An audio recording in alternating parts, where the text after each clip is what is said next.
do whatever it takes to instill confidence in his players. He even looked for that same green shirt. Unfortunately, he's rolling the dice on the Navy coat. That's unbelievable. How do you lose that shirt, Sean? What are you doing? Well, we'll see how it goes with the blue one. The tip controlled by Boston College, 13-18 in the regular season. They've dealt with a number of serious injuries as well.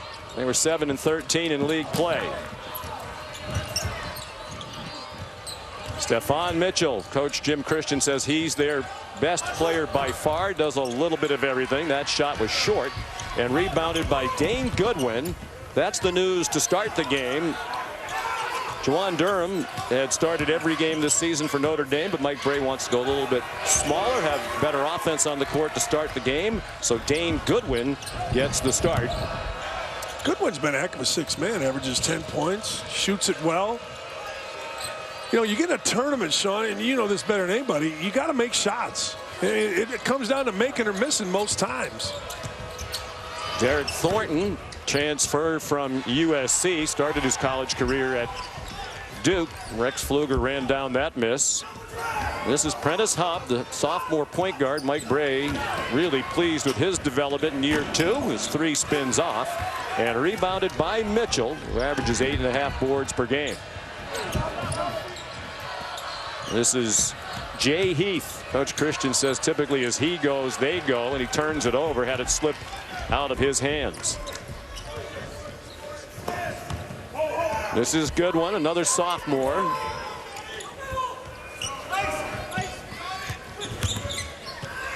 John Mooney, averaging a double-double, leading rebounder in the ACC this year. And a pull-up nicely done by T.J. Gibbs, the senior, trying to make sure that tonight is not his last game for Notre Dame. You know, Notre Dame never looks uncomfortable offensively, but they have right here. The lineup changed a little different. Gibbs kind of bailed them out. And a shot short from C.J. Felder. Boston College a bit short-handed here. Nick Popovich, their senior forward, as Pfluger buries a 3. Didn't even make the trip. Popovich averages 10.5 and 5 per game. And Hamilton brothers, Jared and Jarius, have not played much lately. Jim Christian thought they might be able to play tonight, but neither in the starting lineup.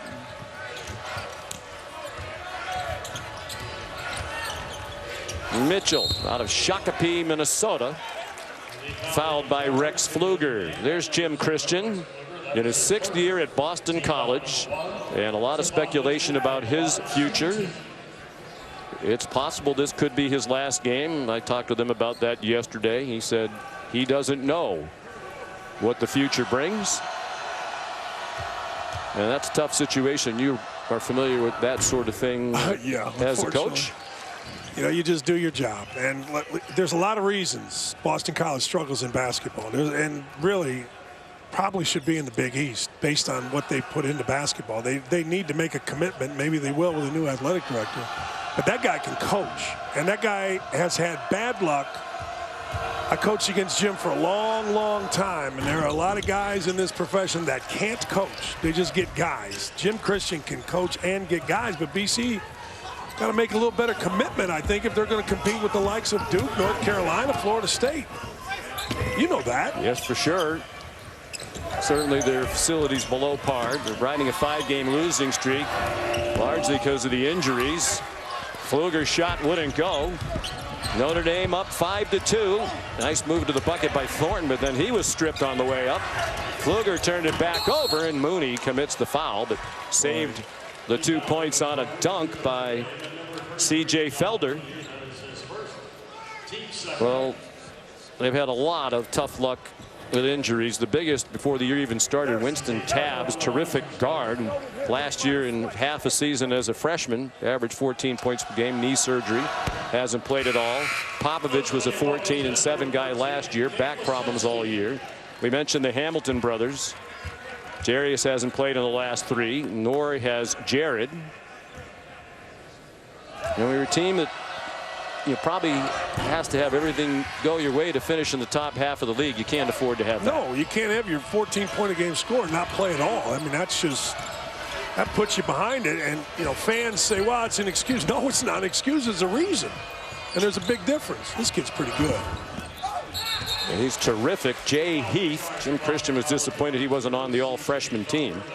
You know what? Boston College is playing frantic offensively. And by this, I mean, the first guy that even gets a look is taking off and driving. What you have to do against Notre Dame will mess up defensively if you let them, if you move the ball side to side and then drive the basketball. But Boston College, first guy that gets a little crack is taking it to the basket, and it's bad business.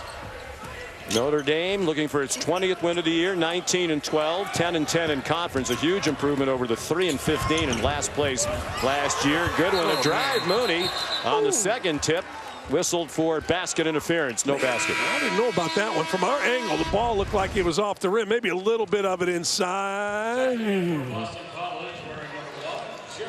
Yeah, it's goaltending. You promised Brian Kersey, the supervisor officials, you were going to be nice tonight, and we're not even 4 minutes in. I know. I walked off with the officials and said, I got your back right here, and I lied. That didn't last long. No. Mike Eads, Tony Henderson, Jerry Heater are the officials. Bert Smith, the alternate. Derek Thornton had an inconsistent year. See what I'm saying? Like the first guy that even gets a little bit of a look takes off and tries to shoot. Now that's a little different because kids practice that. If Boston College would just be a little bit patient here, they'll get offense. Looking for their first field goal, and it doesn't come from Stephon Mitchell. Rebounded by Prentice Hub. 0 for 6 now for the Eagles.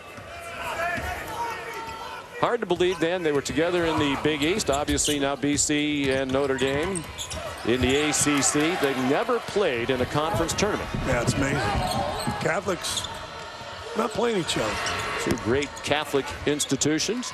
John Mooney, the rebound. No, you know, there's a higher power. There's a higher power that won't let them universities. It's just like, you know, it is odd because they've been in leagues together for so long. Had a great rivalry in football. Out of bounds. It'll be Notre Dame ball when we come back. Sloppy start to this one. ESPN's exclusive presentation of college basketball is brought to you by New York Life, helping people act on their love for 175 years, and by Arby's. Arby's, we have the meats. Scored seconds prior to that to take the lead, and Notre Dame prevailed 62-61. BC 0 for 7 from the floor. Notre Dame's missed its last 5 shots. The Irish by 2.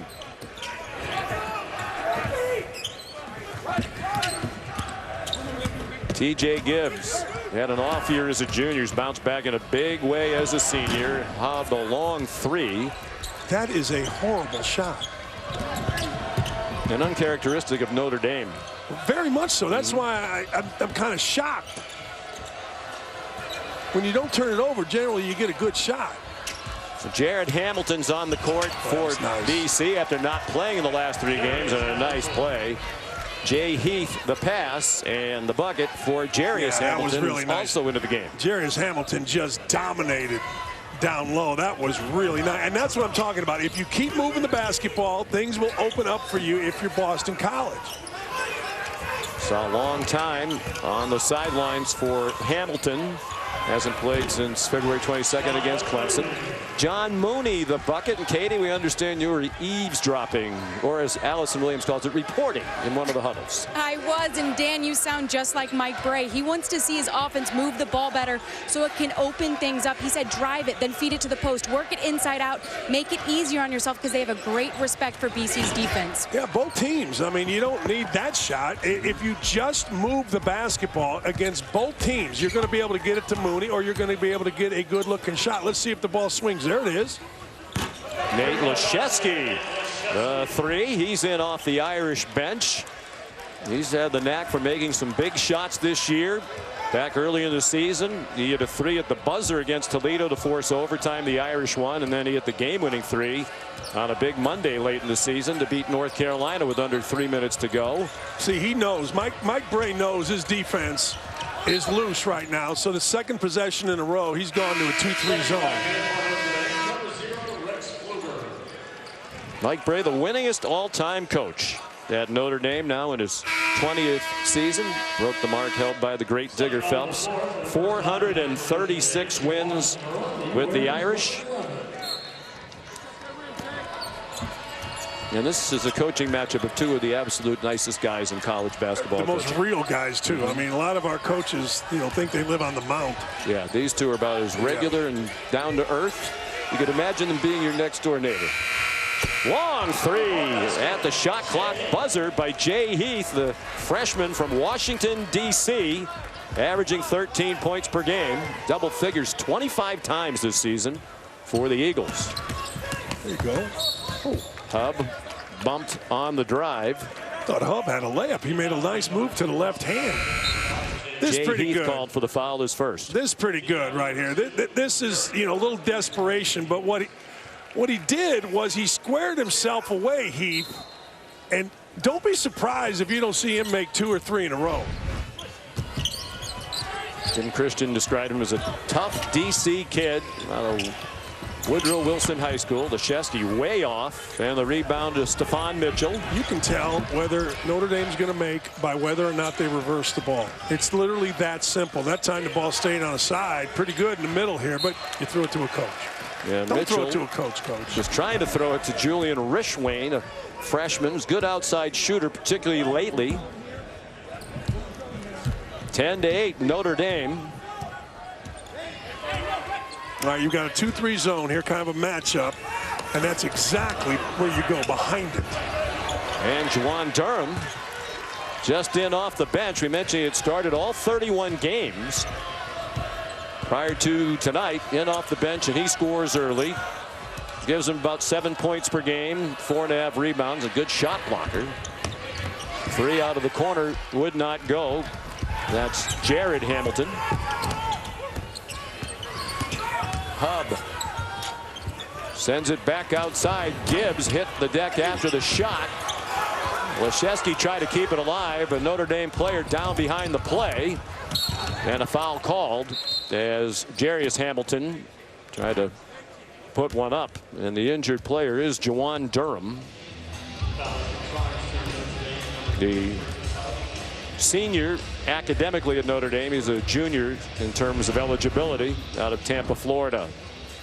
Let's see if we can see what happened. It was Leschewski who hit him in the face with his elbow, obviously inadvertently. Timeout.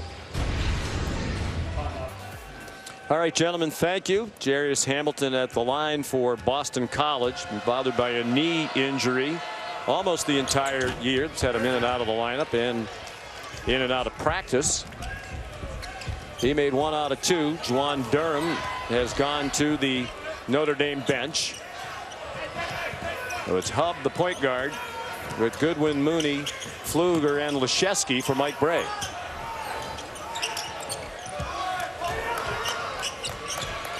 Rex Pfluger trying to avoid playing in his last game, a grad student. Well short with a 3. Derek Thornton, the push for Boston College, too strong off the glass. And batted out of bounds by Stefan Mitchell. A couple possessions ago, you're going to see the zone. And we talk about a 2-3 matchup. See how raised the wings are? And it's pretty good by Durham. He just gets in behind, and he's found now. The last possession, Boston College didn't do that. They flattened their wings out a little bit. And if they reverse the ball, they're up now. They'll get a shot in the corner in the right-hand side if they keep the ball moving. Goodwin's shot is off. He's a sophomore from Upper Arlington, Ohio, just outside Columbus. His dad's a longtime head coach at Capital University. His dad was a really good player at Dayton for Don Donaher when they went to the Sweet 16 with Roosevelt Chapman and a bunch of other guys. Jarius Hamilton stopped at the offensive end and committed his first foul. NBA Saturday prime time. Steph and the Warriors starting a 5-game Eastern Conference road trip. A tough place to start in Milwaukee against Giannis and the Bucks. Still on pace for 70 wins. Be the 3rd team to reach that magic number. Coverage tips with the jump at 8 Eastern on ABC. You can always watch both on the ESPN app from anywhere. Pfluger, a do-it-all guy throughout his career for Notre Dame. And Leschewski, the basket. Mike Brey, talking with him yesterday, said he continues to marvel at Rex Pfluger and all the things that he does to help the team. Leadership, rebounding, assists, steals, being in the passing lanes, mentoring the young players. Thornton off the mark, from 3 and a rebound for Mooney.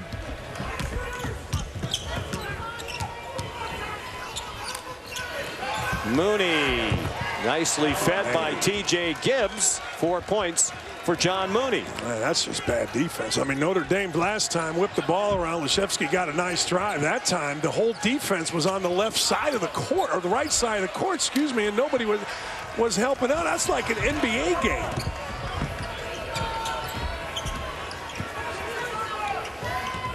Mooney now with 5 rebounds already. Now that Goodwin time will try again. That time they helped. They made a really nice pass. Fluger to Goodwin. He just missed it, but they're putting a lot of pressure on Boston College by having Mooney on the block. Keith, a nice drive, then missed the left-handed layup. Irish the push. Goodwin 1-on-2. Wisely pulls it out. Nice pass. Gibbs to Goodwin for 2, and a timeout called by Jim Christian. Yeah, you got to call timeout here. Their defense is totally out of sync. Nobody. Here's a look at the shot he took around the chin from his teammate Nate Leshevsky, and Katie tells us from the Irish bench that Durham has been cleared to return. That's big because you said it. He started most, if not all, games, and he gives them. He came in for one time, got a bucket, then he got hurt. Little 1-3-1 right here. Look for the corner jump shot. Mike Bray said they played a lot of zone in the last meeting against Boston College. It was effective. He'll play a lot of zone tonight. Should. Kamari Williams, an air ball from 3. Remember, he said they played zone the entire second half in the last game. One played at Boston College in Chestnut Hill, Massachusetts. Goodwin from the free throw line. Let's just make one pass, find a guy, get an easy shot. Boston College, after that timeout, I don't know if they didn't listen to the coach, or got to get somebody in the corners against this zone and you'll get a shot. Williams turned it over. Then Leshevsky had it taken away by Rishwain. Plucked back by Gibbs. Tipped by Leshevsky. And now the Eagles have numbers on the break. They've missed their last 7, and now Williams travels, tried to step into a 3 in transition, and took an extra step. All right, we're going off the ball here. Watch Goodwin. Goodwin right here, number 23. Watch him just make a little move, reads it, curls it right into the lane. That's one pass and a team Dan Dockich calls the greatest 14 seed in the history of any conference tournament in college basketball. North Carolina coming up next in today's finale. In Greensboro. In Greensboro. In front of 18,000. Well, this place was rocking last night for their victory over Virginia Tech. Battled injuries all year long, but they have most of the key players back and healthy. They roll in, having won 4 of their last 5. It's a Notre Dame turnover, and Dan, a lot of people think they could win 5 games in a row here, run the table, and earn their way into the NCAA tournament. Do you? I think they're capable of it. I think it's very hard to do, especially against the quality of competition they'd have to play on Thursday, Friday, and Saturday. Not to diminish Syracuse, because Syracuse could certainly knock them off tonight. But that's a tough matchup for the Cuse. North Carolina has defeated them 9 times in a row. Luka Kraljevic just into the game, and Jawan Durham blocks a shot. Katie? Well, Jim Christian was pleading with his team in that last timeout. He said, this is not how we are going to go out. We have to fight our tails off to get back in this thing. If we're going to miss 15 shots, that means we have to rebound. But please play harder on the defensive end when we're missing shots. Yeah, what he's talking about, they're 2 for 17, 3 for 18, and they only have 1 offensive rebound. And that'll kill you. You can miss shots, but you've got to go after it, and you got to get second shots.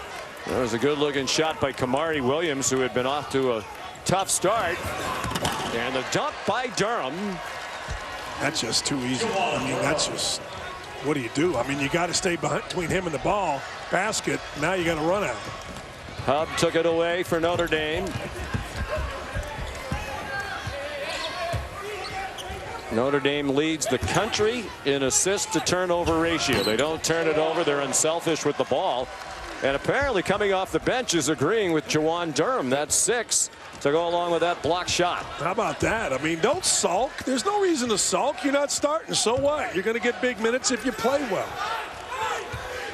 I asked Mike Bray when we visited yesterday, how did Durham take it when you told him he wasn't going to start? He said, I didn't tell him. Good for Mike. Here's Rishwain, short with a 3. He said, we were at practice. He said, the starters all wear white. We pretty much had the same starting lineup all year. He said, I said, Durham, you put on a blue jersey. Good when you go white. And that's how he told him.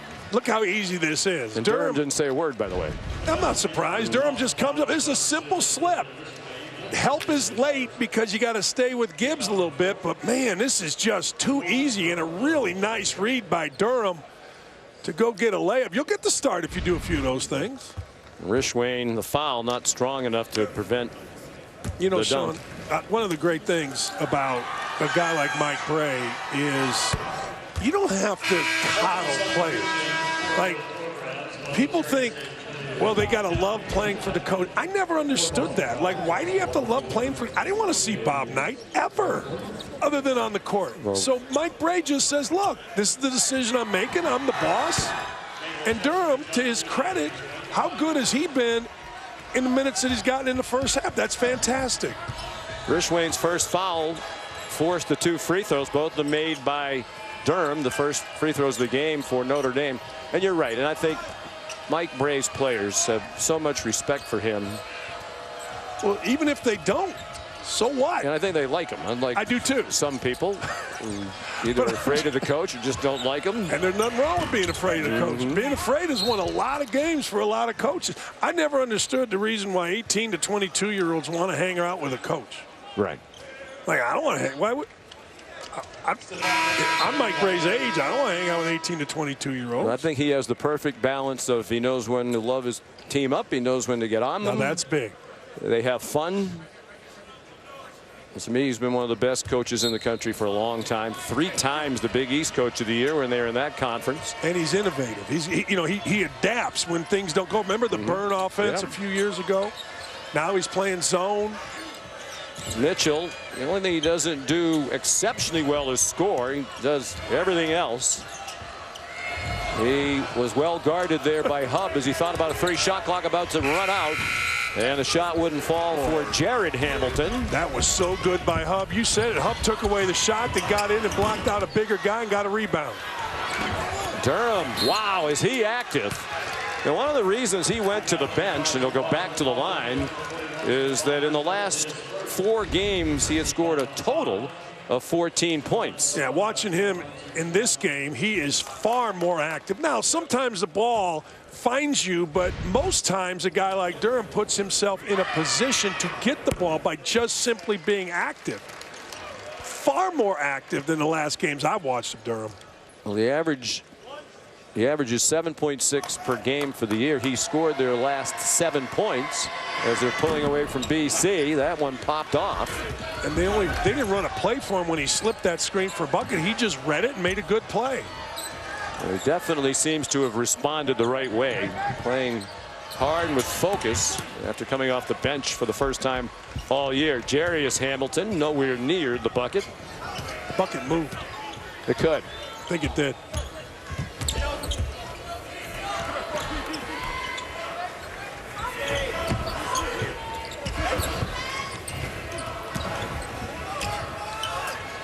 Nate Laszewski rattles home another 3.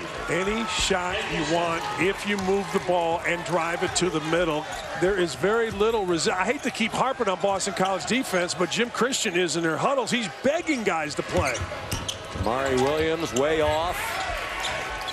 Laszewski the rebound. It's a 10-0 run for Notre Dame. We're under 4 minutes to go in the first half. How much better, you've watched Notre Dame all year in the ACC, how much better is Laszewski now than he was to start the year? You know, at the end of last season, got pretty good. They had that very highly touted freshman class. The guys who are sophomores, part of one of the best recruiting classes Notre Dame has ever had in terms of the ratings. But they didn't have a very good year. I asked Mike Bray at the end of the year, you a little worried? Maybe this class was overrated. He said, it's early. He's not worried anymore. These guys have had terrific sophomore seasons. ESPN's exclusive presentation of college basketball is brought to you by Principal Financial Group. Start today at Principal.com. Fans for the women's or men's tournament because of the coronavirus. But in this game, Sean, 18-3-1. What do you make of it by Notre Dame? Well, usually not a good sign when you have double the turnovers than you do made field goals in the first half. Should I agree with that? You say anything else you want to throw out of there? They got it rolling right now. Notre Dame could be dangerous. Sean, Dan, we'll see you coming up at the half. Well, the numbers amplify the point you were making, gentlemen. 7 turnovers, 3 made field goals, now 4 for the Eagles. They are 4 for 25. My Syracuse math, which always makes the math department proud, tells me as I look at the stats monitor to make sure that's 16%. Very good. It's not just the Newhouse School, people. No. That's the first time they had somebody in the middle of his zone that looked comfortable. Leszewski. Now Hub starts down the lane, goes right around Stephon Mitchell. It was a terrific down screen from Mooney. The defender got caught up, and nobody, and I mean nobody, came to help on Hub. First bucket for Hub. It was their second leading score at 12 per game. This is a pretty good screen.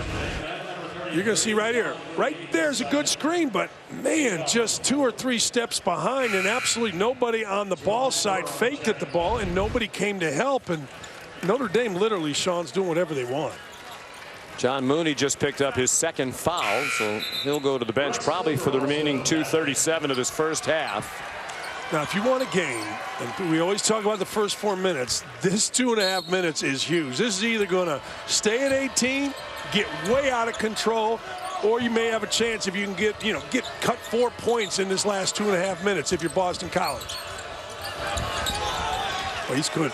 He's good at it. Jarius Hamilton. He's the younger of the two, sophomore. They're from right here in North Carolina, from Charlotte. Jarius Hamilton, highly recruited player, one of the top recruits to come to Boston College during the Jim Christian era. Now you got a chance. You get a bucket, you can at least get this manageable. You get a 3, obviously the better. Or They a jumper. can't play much worse, especially at the offensive end, than they had till these last couple of possessions. Hamilton scores again. He gives them 9.5 per game. You know, he came in, as we said, highly recruited. Jim Christian thinks sometimes he tries too hard to live up to the rep and the expectations rather than just play. Yeah, and you know what you like about him, though? And that look at it. Guys are now running over to pick people up. He caused a turnover. Hamilton has ignited everybody else, Sean. It's exactly what BC needed. This is good. It's the first guy all game that's come into the middle and gone at Notre Dame. Instead of looking uncomfortable, he did it twice, and then he drills this 3 from the corner. That's why right there he was a highly recruited kid, when you can do both of those things. Well, he's had knee problems, as we said, all year long. He limps to the bench after the collision with TJ Gibbs, who got called for his first foul. Notre Dame's 5th. Notre Dame doesn't foul much. They've committed fewer fouls per game than any team in the country, just 12.3. It's a formula. We said at the top, you can shoot the basketball, which Notre Dame can. You don't turn the ball over. They lead the country in turnover margin, and they don't foul. And, you know, this has been kind of an anomaly because of how easy it has been for Notre Dame to start this. But this is a good offensive team. This is a very good offensive team. And, again, I think Boston College has got themselves settled down on both ends of the court now, and Mitchell's the biggest reason why. And Durham, as we mentioned, off the bench after starting the first 31 games of this season, has responded very well. As a matter of fact, he leads Notre Dame in scoring right now with 9 points above his season average. Yeah, and it's been, they don't need threes so far, Notre Dame does. You know, if they need them, they'll shoot them, but they haven't needed them. They could drive it, and then Durham's been terrific on the backboard and in the post. Derek Thornton, short. Rex Pfluger raced Thornton for it, and Pfluger got called for the foul and didn't like it. And the Irish captain turned quickly away from Mike Eads. It's 2 fouls on the graduate student from beautiful Dana Point, California. What do you think? You're making a face. Are you going to go back on your pledge to be nice to the officials? To me, that's 2 guys going after the basketball. Ball goes out of bounds. Just give it to whoever you think was that's it. Not the last to touch it. You know, there are big guys in a finite space. So they are going to touch one another. Very well said. It was. Finite space or vocabulary has picked up remarkably since we were together last year. Jay Heath, the bucket. All of a sudden, it's just what you talked about, Dan. Could they go on a run at the end of the half and get back in the game? And they're doing it. Yes, 7-0. They have. I mean, it's 18 a minute or two ago or a minute ago, and now you got a shot. You go in under 10, it's BC wanted the call there. They won't get it. 12 to shoot for Notre Dame. They have Nikola Jogo, number 13, who doesn't play much in the game. Well, and this is why right here. I hate to say it, but Jogo just gets whipped. Heath goes right to the rim around Jogo, and you got an 11-point game. You've got you got to get a stop. You got 12 seconds on the clock. You can go down and get a bucket, get this inside 10. How big would that be? BC's hit 4 of its last 5 shots. Leschewski, good move, but couldn't score. Pfluger got tangled up underneath, and it's going to be a Boston College foul. It's Derek Thornton, grad transfer. This will be his one and only year at BC. Jim Christian says he's a terrific kid. Had an up and down year in terms of basketball. Sometimes a little careless with turnovers. And loses his man occasionally on defense. Other than that. And a whistle away from the ball. And it's Jay Heath called for the Boston College foul, his second. And that puts them over the limit. It'll be a 1-and-1 for T.J. Gibbs. Sean, that's what you cannot do. I mean, Notre Dame was struggling. They start out great, but they've been struggling to make baskets. So now you bail them out and you put a guy at the free throw line that just doesn't miss. Gibbs 88.4% from the line. If he qualified, he'd be second in the ACC, but you have to make 2.5 free throws a game. That seems like a high standard to qualify among the leaders. 2.5 makes per game. Joe Girard of Syracuse, the only player who shot a higher percentage. I'm a little surprised he has it. He handles the ball late in the game, right? I mean, comes off screens, they play him off the ball, and of course he jinxed him. I'm blaming that one on you. I don't blame him. Thornton. Jared Hamilton. That one popped out. Big rebound by Durham. About 6 seconds difference here between the game clock as we tick down toward the half and the shot clock. Well, you got 2 bigs here. You can go and set double down screens like they did when Goodwin got a great look. You may do that at the end of the clock here, or you set a double high ball screen, which looks like what they're going to do. Goodwin had some room and made it. Thornton got over there too late. Time for the Eagles, still 6 seconds. Thornton doesn't look anywhere else, takes a tough shot. Stephon Mitchell going over to say something to Thornton. It looked like he was open on the wing. So BC a mini run, but Notre Dame repels it late.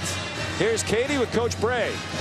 Thanks, Sean. Mike, your defense is able to stifle BC for much of that first half. What impressed you on that end? You know, our zone really helped us. I thought we played it really smart, and we kept it to one and done and rebounded. So see if we can do that for another 20. Juwan does not get the start, takes a shot to the face, still scores 9 for you coming off the bench. What does that say about him? I give him a lot of credit. We changed the lineup. We went small. He didn't mope. He came out and gave us great energy. Thanks for the time. Thanks. Looking for their 20th win of the season, Notre Dame. And how did they do it? They made a little run, as you said, but how did they sustain it? They have to play defense better than what they did. Boston College's defense, for the most part, was uncompetitive. They just didn't compete nearly like Jim Christian wants them to do, and that's the first thing. You'll get good shots against Notre Dame, there's no question. Thornton has to make some, their leading scorer, but they got to guard. Moment ago, Katie George with Jim Christian. Jim, you spoke a great deal about defense in your huddles, but it's the offensive end that you're worried about. What was your message at half? Yeah, we just got to play with confidence. I thought we rushed some shots. We took too many quick early shots, and then we didn't finish around the basket for the first 10 minutes of the game. So, and you can't let it affect your defense. So I thought sometimes we missed some shots and then blew assignments defensively. And just got 20 minutes left. We got to fight our butt off. Jarius gave a great lift in that first half. What's the key to attacking the zone? Well, the way they play, they fan out so much. You're pretty much one-on-one of 12 feet, and he went right to the basket. You got to attack the rim. And I think when we attacked the rim off the dribble and from that spot, we were more effective. Thanks for the time. Okay, thank you. Not a great start to the half for Coach Christian and the Eagles. Dane Goodwin a 3. This matches the largest lead of the game, and John Mooney plucks down another rebound. No, you saw right there a little adjustment from Notre Dame. Dane Goodwin, excuse me, I'm talking about his dad, came and double-teamed Mitchell. Because there's only one guy going right now, and he's wearing number 1, Hamilton, not Mitchell, excuse me. Hamilton's the guy going, and they doubled up on him. He threw it over the backboard. Mooney, Jim Christian said he had kind of a quiet half, and still Notre Dame had a big lead despite not much scoring from their first-team all-conference player. He did have 7 rebounds. Yeah, I was going to say, like, he shows up with 5. Plays 5 minutes, he gets 8. I mean, I saw the same thing, Sean. I'm like, all right, he didn't do anything. He's got 7 rebounds. T.J. Gibbs just got called for his 2nd foul for Notre Dame. Jay Heath bounced it into Stephon Mitchell, and he scores around Rex Pfluger. Well, 4 points for Stephon Mitchell. That time, excuse me, Sean, that time they just raised Notre Dame up and isolated Mitchell on the block, and Pfluger let Mitchell go to his strong hand, which is the right shoulder. Hub. Sean, that ball hooked. Yes. That ball went. And a held ball. And Dan, we can confirm now the ACC has announced that beginning with tomorrow's play here in Greensboro, there will be no spectators coming into the building. So we will play the rest of this ACC tournament after the Syracuse North Carolina game still to come tonight without fans. Have you, and I'm not being facetious here, you've broadcast a long time, a lot of different areas. Have you ever done that? There's been places, measles games. I think it was Siena years ago. Yeah. They had an outbreak of the measles. They played games with no fans. But, obviously, very few things in the history of our country to rival what, the whole world is experiencing right now. Jay Heath, the bucket. I think this is unprecedented in the history of American sports, certainly. But I think it's the wise thing to do. I talked to Martin Jarmon today, the Boston College athletic director. Gibbs shot blocked by Mitchell and went out of bounds off Gibbs.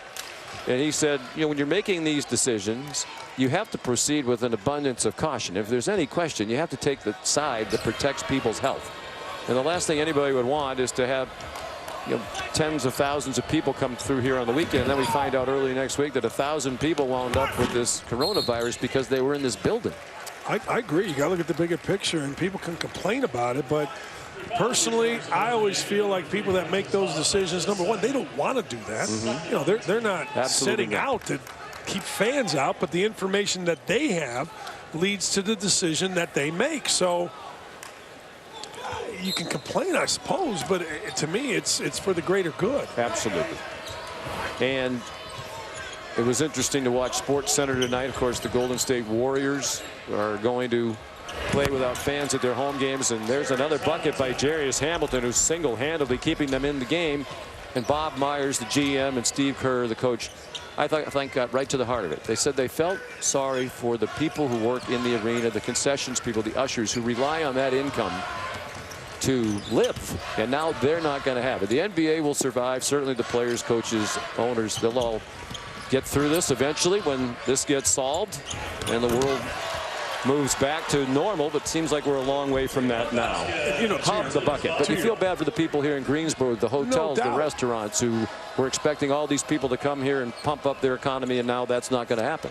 I live in Indianapolis, Big Ten tournaments there, and millions of dollars pumped in all weekend. Now, people have reservations. I guess they'll stay around, I suppose, but you've got parking attendants, concession workers, ushers, people of that nature that, I guess, Sean, does an usher come to work tomorrow? Here, I fans? Right? You don't need them. There aren't going to be any fans. Well, you're going to have they say you need some security people, I guess, to man the locker rooms and that sort of thing. But John Mooney, by the way, just called for his 3rd foul, and that's a big development for Notre Dame. He comes out of the game, their best player. BC down 15. This is what Jim Christian was talking about to Katie. It's one-on-one on the block. The problem now is the one-on-one is with Durham, and he is very well schooled in keeping his feet and influencing shots.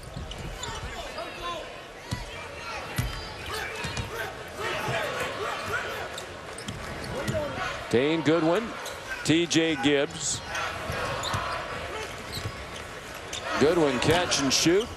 Off the mark and chased down in the corner by Jared Hamilton. The older of the two. He's been around, played at Jacksonville State and Georgia Southern before coming to BC. Jared Hamilton out top for a 3 that got banked in by Jay Heath. At least he's laughing about it. Well, that thing was shot out of a cannon when he let it go.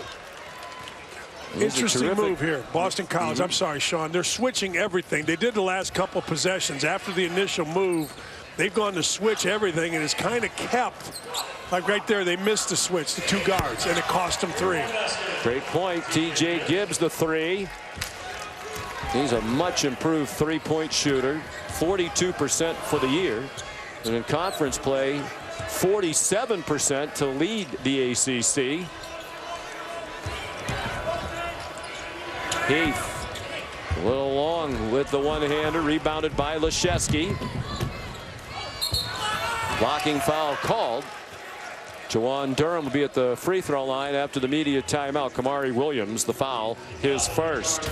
ESPN's exclusive presentation of college basketball is brought to you by Principal Financial Group. Start today at principal.com. Switch, and you see it right there. 2 guys go to the ball, and you leave the best shooter in the building, Gibbs, wide open, which is, well, it's basically a layup from the top of the key. You just must speak. That was an easy switch that was missed, and it cost him 3 and momentum. So Jawan Durham at the free throw line. He'll shoot a second one, fouled right before the break. Having one of his best games of the season after not starting for the first time all year. Started the first 31 games for the 19-12 Irish. He makes 2 free throws. Boy, Thornton with the ball. Leading scorer has done nothing. Can't get one to go. 0 for 7.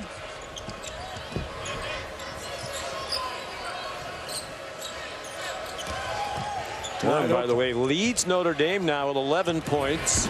Corner 3. Up and in for Kamari Williams. Freshman from Sandy Spring, Maryland. Well, that was nice. That was inside out. Back to Thornton. He didn't force it, and he just reversed it to Williams, who knocked it in. Now you got to get this end.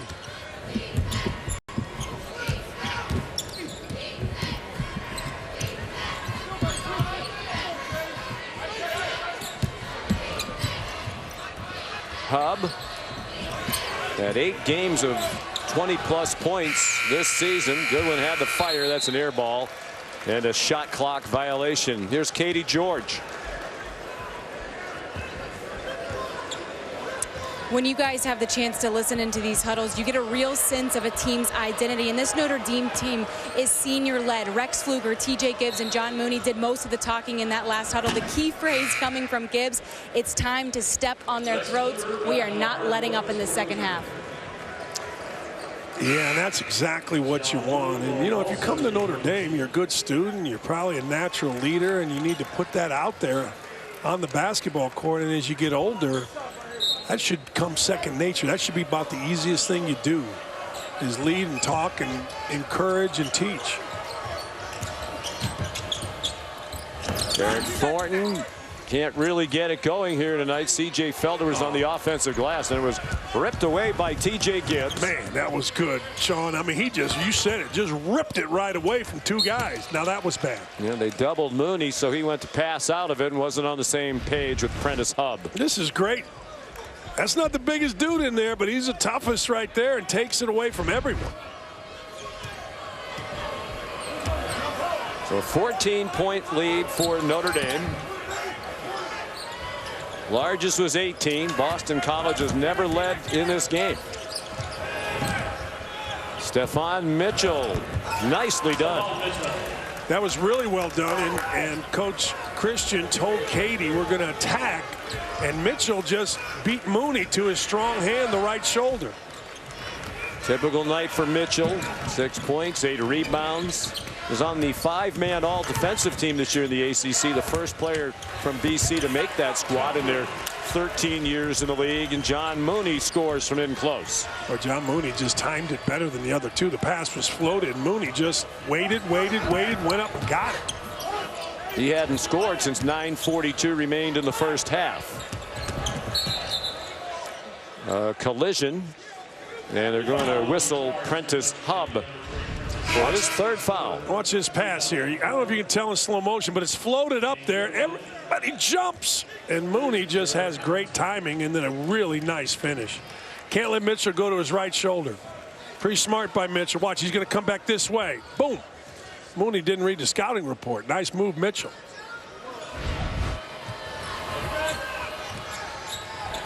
So, some foul concerns for Mike Bray. That doesn't happen very often. They foul less frequently than any team in the country. Hubb a miss. He's not afraid to take his own shot. He's not really a pass-first point guard. No. Only Mooney's taken more shots on their team. Mitchell 1-and-1 on Mooney, and Mooney one of those players with some foul concerns with 3 more or less backed away, and that's 8 points now for Stephon Mitchell. They're just spreading it against that zone and going one-on-one. This zone has been much better when Durham's been in the middle.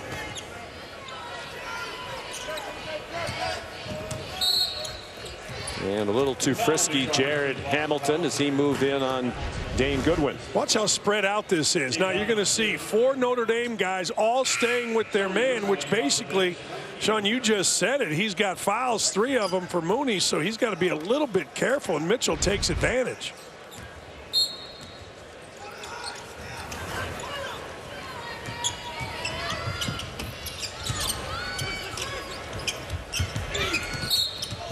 And another whistle was Thornton gets called for his second. Notre Dame is running this kind of circle action off the baseline into handoffs. A lot of teams run it, but this is about as fast as I've seen a team go. They are sprinting off of screens and sprinting to receive a handoff.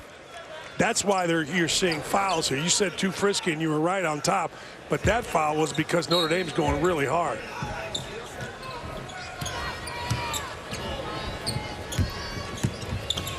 Nate Laszewski was stripped. Well defended by C.J. Felder. Julian Rishwain, the freshman, back in. Derek Thornton 0 for 8 from the floor. He gives them 13 points per game. Can he find something here down the stretch? Mitchell bumped, count it, and a foul on Laszewski. And here come the Boston College Eagles again. Hey, boss, if something's working, go to it. That's why we're back this year from last year, because something works. See old Roy. Roy Williams and the Carolina Tar Heels in the building, getting ready for their matchup with Syracuse coming up next. Highest individual honor. Finished second in the conference behind Elijah Hughes of Syracuse. In scoring this year, we'll see Elijah Hughes and the Orange in our next game against North Carolina. Jim Boeheim felt Elijah Hughes could have been very easily the player of the year in the ACC this year. He said he was the most consistent guy, didn't have a bad game. Traveling the call. Let's go to John Brickley. Sean, the Big East tournament underway. Javon Blair for Georgetown, his second 3 of the game, as the Hoyas shooting over 50% in this game, up by 7 on St. John's in the second half. You missed the Big East? I missed the old Big East. The old Big East. I missed Madison Square Garden on Saturday night, and yeah, I thought at the time it basically dismantled. It was the best college basketball conference year in and year out in America. 6 overtimes, you get 2 hits. Yeah. 2 checks? No, we did not. Oh. It did not. Raftery might have. Derek Thornton called for the foul, his third. Well, at least Thornton saw the ball go in. You know, I mean, they called the charge. You know, it didn't count. It did not count, but at least he saw it go in. And if he can get going, we're only talking about a 9-point game. If he can get going, he could erase that himself.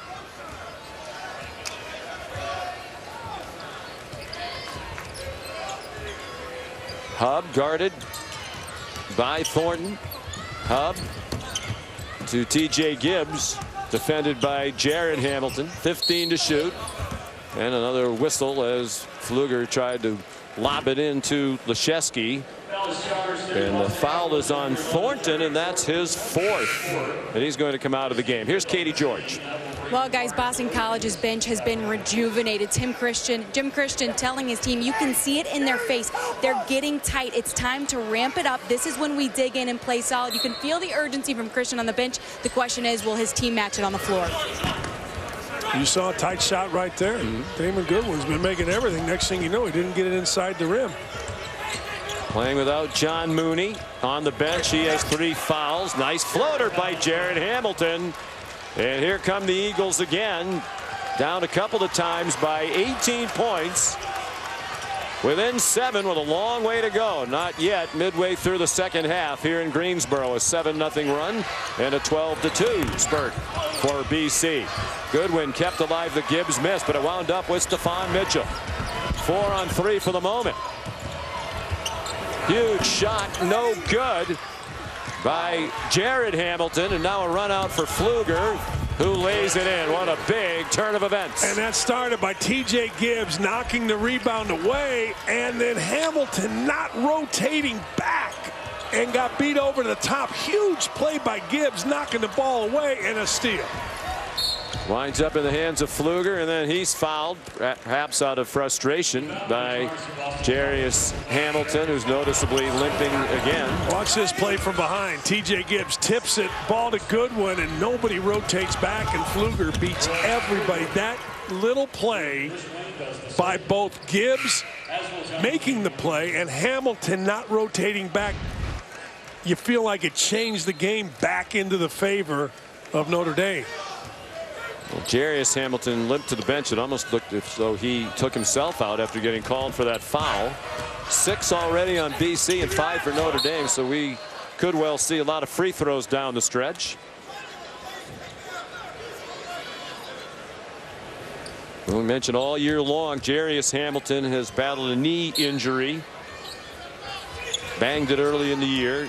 Didn't play in the last 3 games. He's been their most important player tonight. Bank shot for TJ Gibbs to give him 8 points. Man, it was set up by a sprint off a down screen opposite the ball by Gibbs. He came flying off that.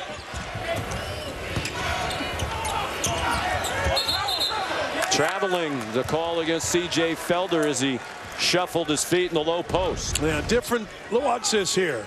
Watch Gibbs. You can kind of see him. He's flying here, and now because he's going so fast, the defender kind of straightens up, and Gibbs just stays low. That was terrific offense.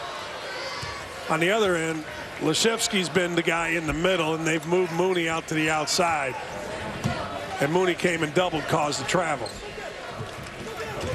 Mooney playing with the 3 fouls. Leschewski long from 3-point range, and the long rebound out to TJ Gibbs. Trying to drive again on the freshman Rishwain, who got called for the foul that puts BC over the limit with 8:42 to go. Well, Gibbs has been in the right place at the right time. Remember, he dug the ball out in the crowd, then he tipped it away, and now he comes up with offensive rebound.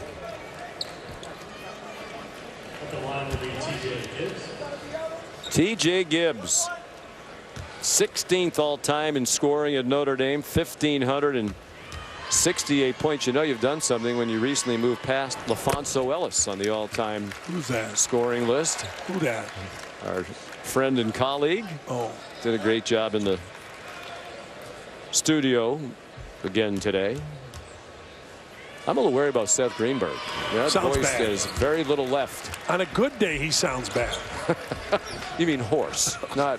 No, bad. He's my partner. Sounds bad. Now he sounds decrepit. Timeout called by Boston College. 8:37 to go. The Irish by 13. I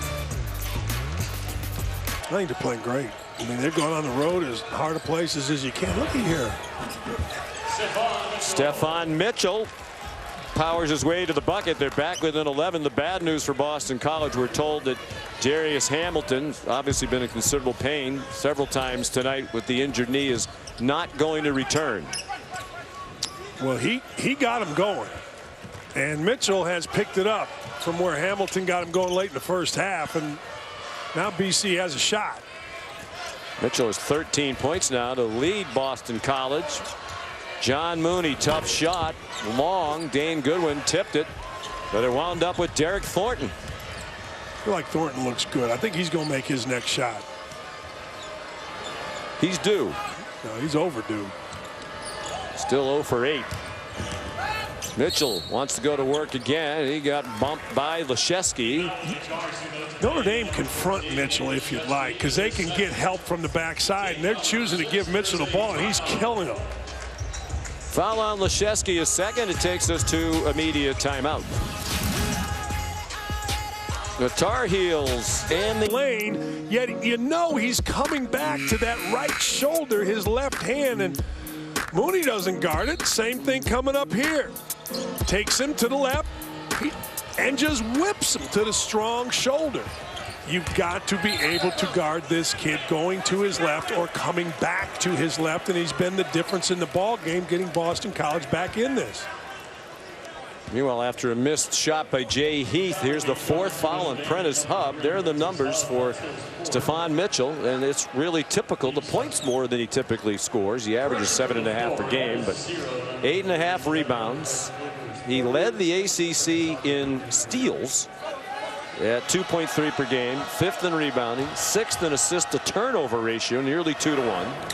So what you try to do offensively is find something you're comfortable at. And sometimes it's a guy averaging 7 points. You know, sometimes it's Thornton, but Jim Christian found it in the second half right here in the middle of the floor with Stefan Mitchell. He's the only player in the top 30 in the nation in steals. He's the tallest player, I should say, in the top 30 in the nation in steals. If he's the only one in the top 30, he's not the only one in the top 30. That would be news. That would be news. You know, he just played right there. If you watch number 41 on defense, terrific. That was a terrific defensive sequence by Mitchell. And Goodwin was denied, so another big possession by Boston College. Fighting all the way here with perhaps their coach's job on the line. You mentioned earlier Jim Christian rumored to be on the hot seat. We spoke this morning with Martin Johnmon, the athletic director, as Kamari Williams had a big miss. He said he will do what he does with all of his coaches in every sport. At the end of the season, he'll sit down with the coach. They'll evaluate the entirety of the situation, and he'll come to a decision. I will say this, Martin Johnmon said, I think Jim Christian is a great human being and represents everything that Boston College stands for. And I know you and I both agree with that. Gibbs the buck. He said, I also think he's a great coach. Okay, give him an extension. We'll see what happens. I think, look, let's be honest. No matter what happens, if they want to get better, it's not the coach, in my opinion. I agree. I mean, this guy's proven he can win big when he is in a fair fight. When you have the lowest budget in the league, antiquated facilities, no practice facility, a tough school to get people into, you're in what is usually the best league in the country. It's not a fair fight. Let's combine that with the people you're competing against don't have the same restrictions in terms of I practice and I share my practice or my gym with 3 other teams, or what'd you say, 30 other sports use the same weight room? Yep. I mean, they share the arena. They almost never get in their arena. They share with the men's and women's hockey teams, which are big programs at Boston College. That's why I said earlier, if you're gonna commit. Because let's be honest, there is an arms race. And don't wait to give the next guy all the stuff to help them. That's standard behavior. Yeah, that's always. You know, I asked Martin Johnmon, who's relatively new. He had come from Ohio State, where he was an assistant athletic director. You know, there's always the notion the athletic director wants his own guy. He said, I don't believe that at all. I inherited a lot of coaches. The ones who I think are doing an excellent job, I've kept and will continue to keep. They obviously made a change in football at the end of this past season, relieving Steve Adazio. There's Leschewski inside. But look at Gibbs. Oh, and a takeaway by Gibbs. Huge play to rip momentum back for Notre Dame with 6 minutes to go, up by 13. He's done he's done some big things now. And that was a big thing, but he has done all the little things as well. Like right now, get him the ball.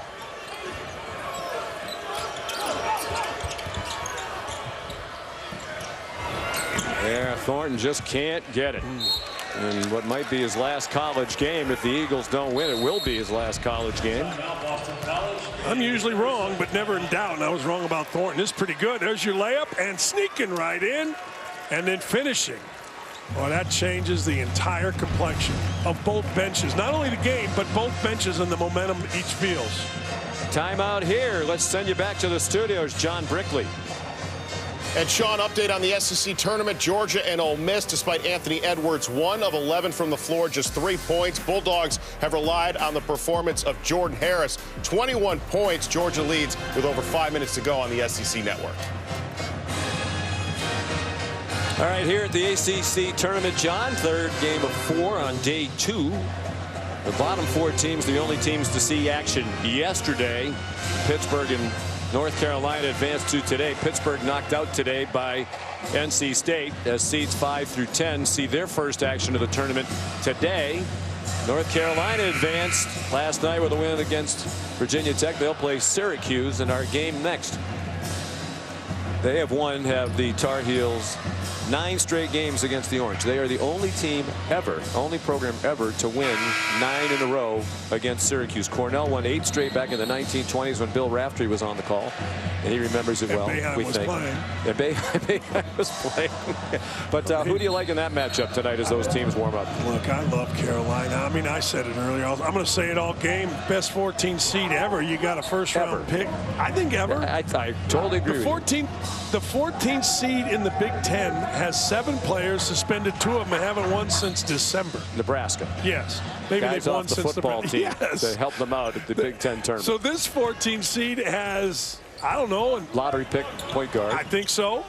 Garrison Brooks is playing as well as anybody in the country right now. All he does is throw 25 every night. Brandon Robinson back and healthy and shooting the ball beautifully. They are ultra dangerous. Baycott, what's he going to be, a first-round pick next year? He's a double-double machine. I mean, he's a Baycott up front. That's been the problem for Syracuse. North Carolina is such a good rebounding team, and Syracuse just has a very tough time rebounding with them. They played just a couple of weeks ago at the Dome, and North Carolina won by 13.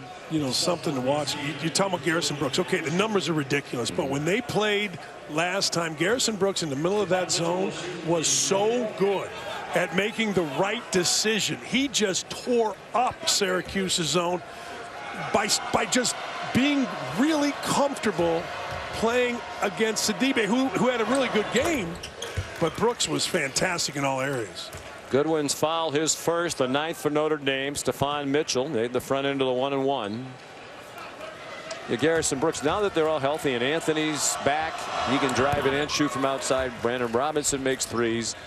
It opens up room for Brooks to do his work inside. Keelan's made some shots here of late. Grad transfer.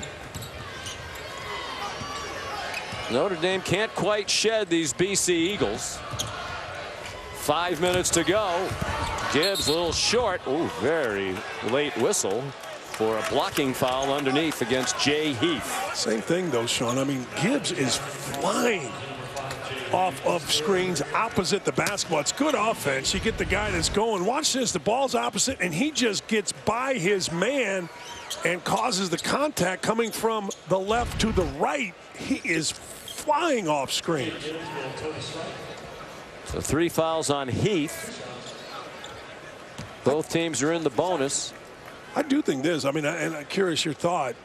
I think this team, Notre Dame's a dangerous team. They got to clean this game up, win this game, and it's still in doubt. But when you look at what they can do, pretty good. And North Carolina, the same thing. I mean, you got 2 teams could run this a little bit. Yeah, no, they could make it very interesting. Of course, there's opportunity here with some of the best teams in the country. Florida State, Duke, Louisville, and Virginia. The top 4 who got the double bye to tomorrow's quarterfinals. Pfluger comes in for Leschewski. Shevsky's been good. Shevsky's been really good. But somehow you got to get this kid going. Thornton 0 for 9, then had it stripped from behind by Prentice Hub. Man, he had a lane as wide as you want going to the rib, and he just held the ball out there, and Hub just knocked it away. If he protects that into his body and then goes up, he's got a layup.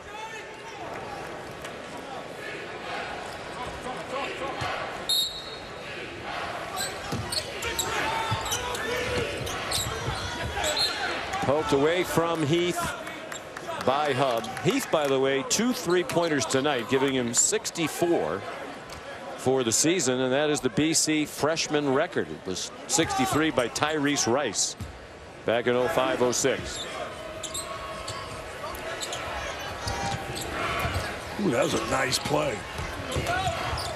Good defense by Mooney. He just read it right. But man, that was a pretty good looking set by Jimmy Christian. Heath was trying to add to that freshman 3-point mark and shot an air ball, held ball, and it goes back over to the Fighting Irish.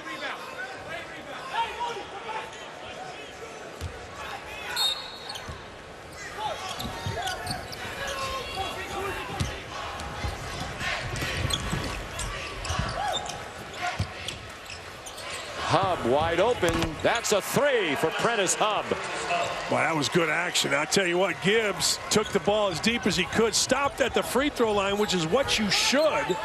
And then he found the next good one, who found Hub sprinting in for a 3. Nice drive by Heath. He's not just a 3-point shooter. He has 12. Got to get stopped, Sean. Got to keep the ball in front of you and not foul.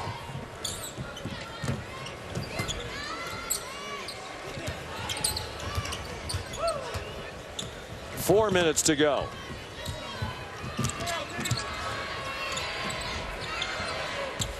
Five to shoot for Notre Dame. Hub, another long 3. That was a heave. Rebounded by Julian Rishwain. That possession that kept the ball in front.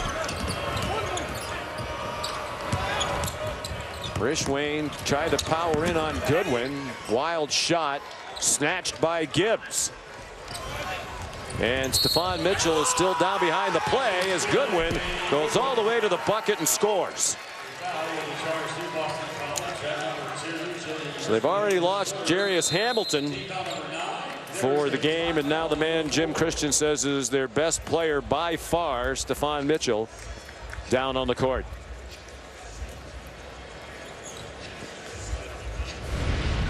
Let's see what he does here. He's going to go up. I think he's going to come right. Oh, no. Yeah. Tuned in late, that was Mike Bray on the way to practice on Monday, showing his team the ACC Tournament Championship trophy from 2015, hoping for a repeat of that magical run again right here in Greensboro, where that transpired 5 years ago. Since they've come into the conference, it's their 7th ACC tournament.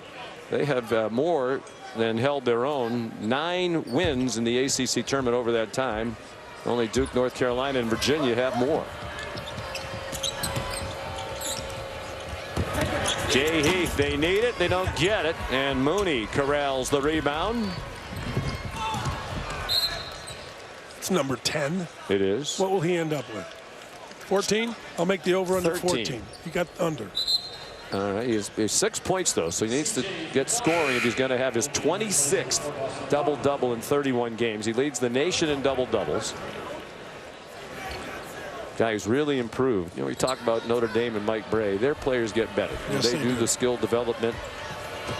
They get better over the course of their career. He certainly did. By the way, Mooney's 12.8 rebounds per game. The most in the ACC since Tim Duncan. How about that? Had 14.7 in 1997. And Mooney's average is the 2nd best in the ACC behind Duncan in the last 45 years. In a league that's had some pretty good players. That league just has some of the all-time great players. 3. Prentice Hub. No need to run the shot clock down. You said it. With a 20-point lead now, 17 when he fired.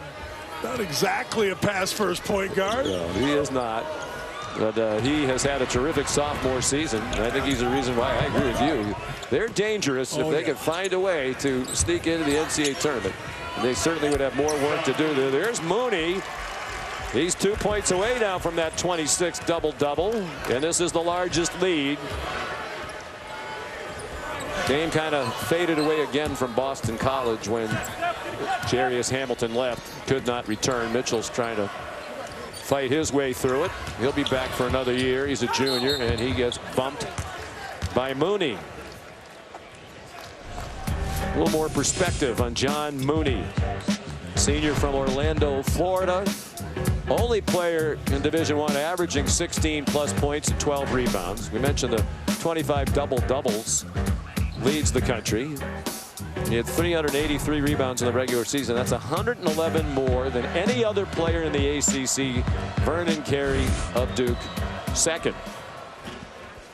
I think he's coming out. Uh-oh. He needs 2 more points. But I think it's more important to John and to Mike Bray and the Irish that he not get injured here in the last 149. Most double-doubles in a season in ACC history also. Tim Duncan.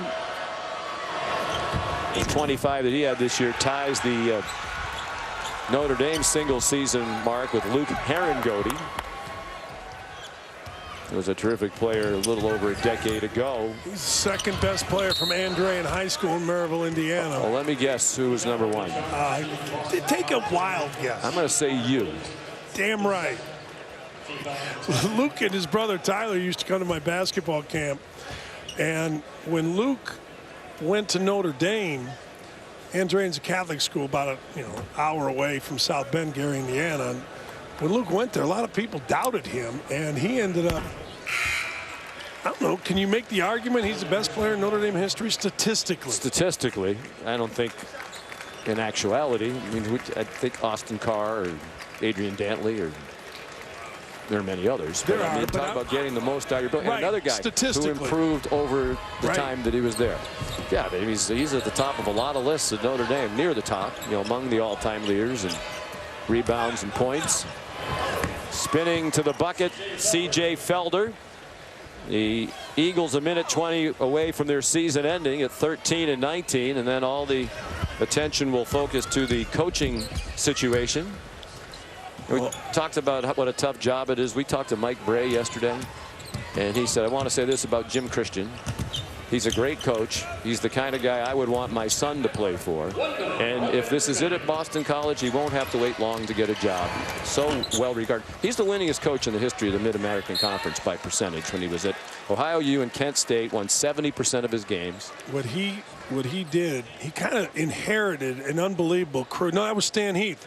Jim Christian and Gary Waters did an unbelievable job with Kent. I mean, if you remember 2002, Kent goes to the Elite Eight, loses Indiana. Indiana had hit 15 threes, and Antonio Gates was on that team. And Jim built that. Stan Heath coached him that year, but Jim is a fantastic basketball coach and a better guy. Certainly represents everything that a school like Boston College would want a coach to stand for. Now, maybe that's just not enough wins. There was a report, a tweet that was out the other day that said Martin Jarman had been calling donors to tell them there's going to be a coaching change. And Martin Jarman told me today that is absolutely not true. Well, I would like to see, if you think all that Martin Jarman thinks is your pass first point guard keeps drilling shot, I would like to see them take those same boners and commit it to the basketball program and do a little bit what Penn State did. Your job is to make it a fair fight for him. Give him a fair chance, especially if you feel that way about him as a person, as Jarman does. I think as everybody follows BC basketball, you can't say he's not a nice guy. If you don't think he's a good guy, there's something wrong with you. So give him a fair fight. Agreed. But they may very well try to make it a fairer fight for the next guy. And I'm sure Mike Bray is saying to Jim Christian, if that's it, you're a class act. And he can walk away, if this is it, with his head held very high. By the way, no, don't want to put any pressure on you. Jim Christian be terrific on TV too. Well, that's fine. I mean, he's better looking, 5 too. players in double figures for Mike Bray, and they march on. They'll play Virginia, who's red hot in the #2 seed, in the first game tomorrow night, the nighttime doubleheader. That's at 7.